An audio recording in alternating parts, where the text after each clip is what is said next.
And he says, if you don't go talk to any other companies, this is yours. And I look at it.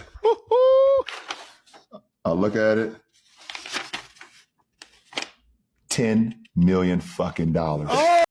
Yo, real cool clip from the New Heights podcast. LeBron James was a guest this past week on the show, and he shared a story that was new to me because this was really mature from LeBron at a young age.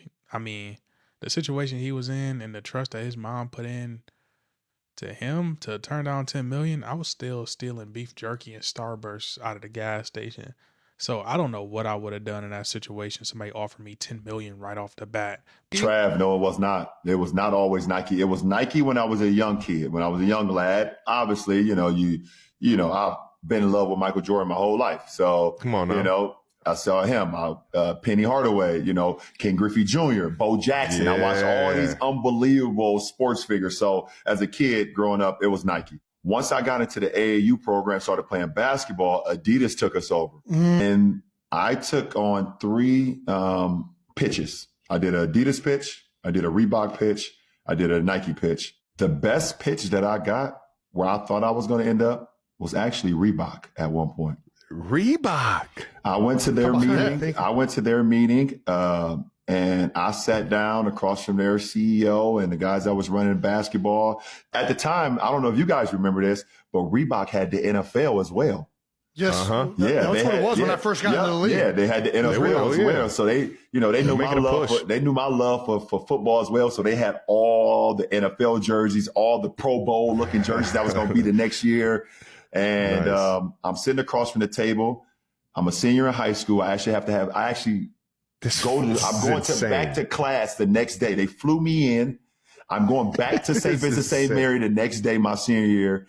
And the guy slides over a check to me at the end of the table. It's me and my mom and Maverick Carter at the end of the table. And he says, if you don't go talk to any other companies, this is yours. And I look at it.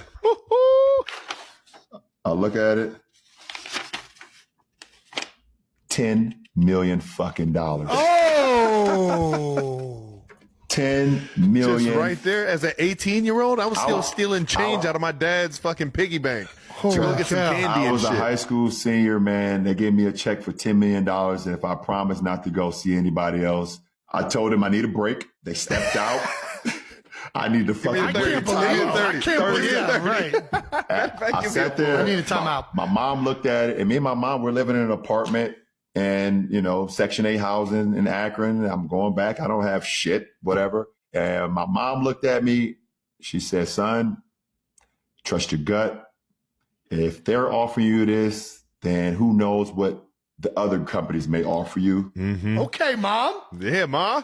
She's composed. Yeah, she's super composed. She's like, we ain't got shit already. So it's not like, it changes our life at this moment.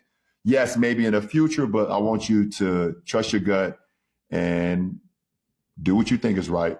That's awesome advice, man. So they came back in. Boop. I said, thank you. I will definitely like to continue our conversation, but I would be remiss if I did not take those. I thought this was a really cool story. Like, could you imagine the first run of LeBron shoes we got was Reebok?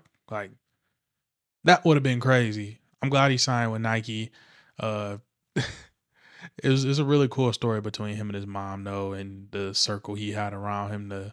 They trusted him to make those decisions, and they really didn't jump in his ear and say, nah, you worth more than that. I think as a collective, they knew his worth and he knew his own worth, and it ended up working out because Nike paid him $87 million in his first contract, fully guaranteed. So I go on to say he made the correct choice. And look, snowballed into a lifetime contract. So good interview by the New Heights podcast, man. Shout out to Jason and Travis for giving us this clip. That documentary when LeBron retire is going to be insane.